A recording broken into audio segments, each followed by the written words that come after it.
Monsieur Charles Aloncle pour le groupe UDR.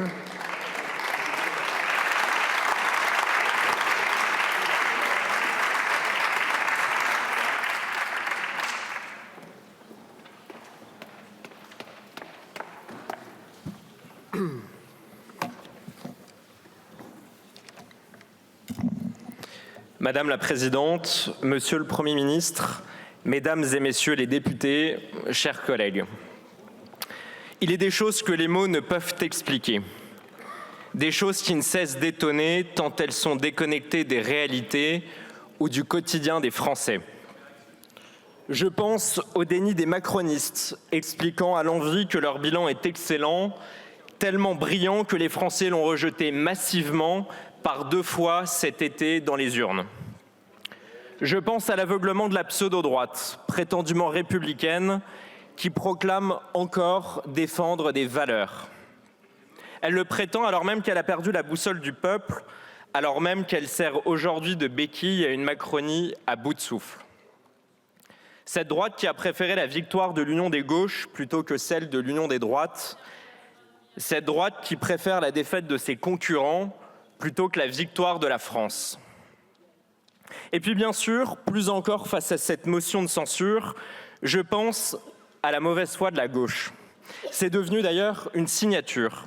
Oui, la mauvaise foi de la gauche qui, elle aussi, a volé au secours de la Macronie au second tour des législatives. La mauvaise foi de la gauche unie, sans exception, qui a appelé à se rallier sans concession au candidat d'Emmanuel Macron. La mauvaise foi de la gauche, de la France insoumise au Parti socialiste, qui a tordu le bras de 11 millions de Français, qui a organisé un hold-up électoral plutôt que de laisser le peuple souverain s'exprimer.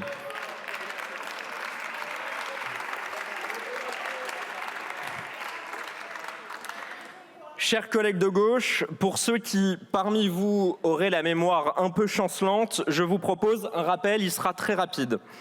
Si Emmanuel Macron a été élu 2 fois de suite, c'est parce que vous avez appelé 2 fois de suite à voter pour lui.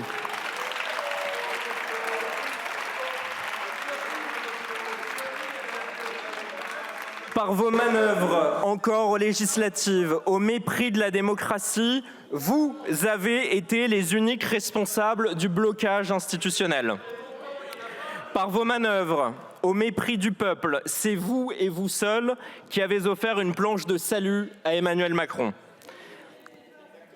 Alors, séchez vos larmes de crocodile, cessez vos indignations surjouées, elles sont devenues grossières, rangez votre prétendue considération pour le peuple français. Assumez enfin, assumez vos actes, assumez votre responsabilité.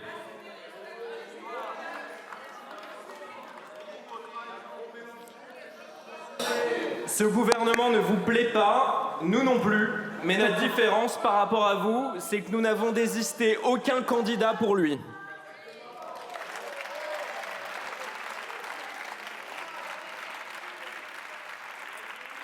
Monsieur le Premier ministre, la manœuvre de la gauche aujourd'hui est claire. Il ne s'agit pas de vous faire tomber, il ne s'agit même pas de s'opposer à vous. Il s'agit seulement pour eux de tenter d'expier leurs responsabilités dans votre nomination. Tenter de faire oublier le résultat du front contre le peuple, le front de la honte qui s'est érigé entre les 2 tours des législatives. Alors d'emblée, je vous le dis, nous ne tomberons pas dans ce piège. La psychanalyse de la gauche ne nous concerne pas et nous refusons d'ajouter la chienlit au déshonneur.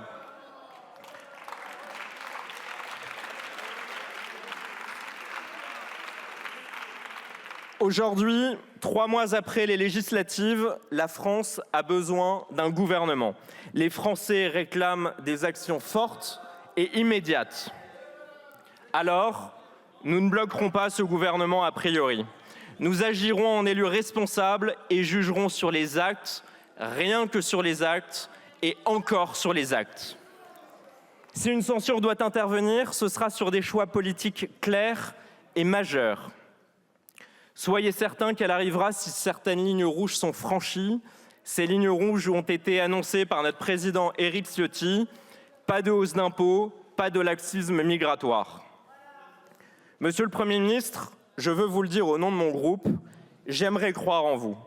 J'aimerais croire en vous car le jeune député que je suis éprouve du respect pour votre parcours et votre engagement de longue date au service des Français. J'aimerais croire en vous car vous avez été un élu de terrain et connaissez la France. J'aimerais croire en vous car ces dernières années, vous avez montré votre conscience des défis existentiels auxquels la France est confrontée. Je pense notamment à votre proposition de moratoire sur l'immigration. J'aimerais croire en vous car lorsque votre nouveau ministre de l'économie a appelé à insulter 11 millions de Français, vous, c'est Marine Le Pen que vous avez appelé pour présenter vos excuses.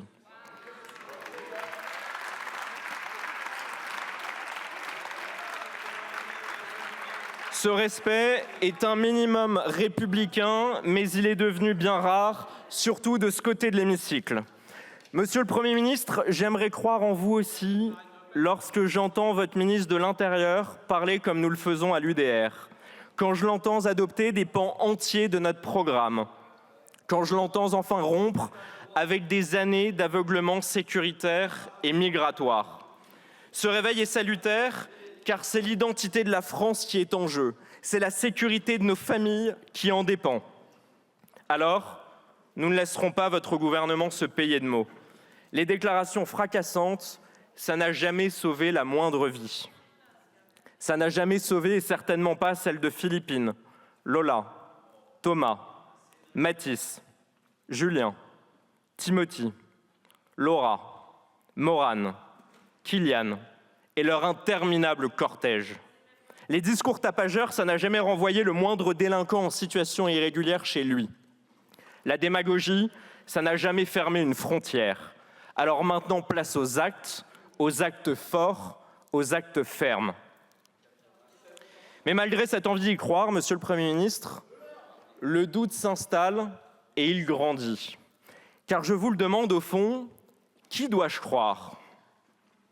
Votre ministre de l'Intérieur qui dit vouloir supprimer l'AME ou votre ministre de la Santé qui dit vouloir la maintenir coûte que coûte et continuer à faire de la France l'Eldorado des clandestins ? Qui dois-je croire ? Votre ministre de l'Intérieur qui ouvre les yeux sur l'immigration ou le président de la République et vous-même qui nous affirmez que c'est une chance pour la France ? Un pas en avant, deux en arrière, l'impuissance du « en même temps », c'est l'ADN même du macronisme et nous avons bien peur qu'il s'agisse aussi de l'ADN de votre gouvernement.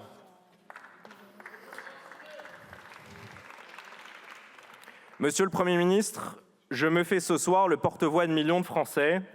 Seul un changement de cap radical sera à même de réparer notre pays. Alors oui, je suis inquiet quand je vois la recette fiscale salée que vous nous préparez.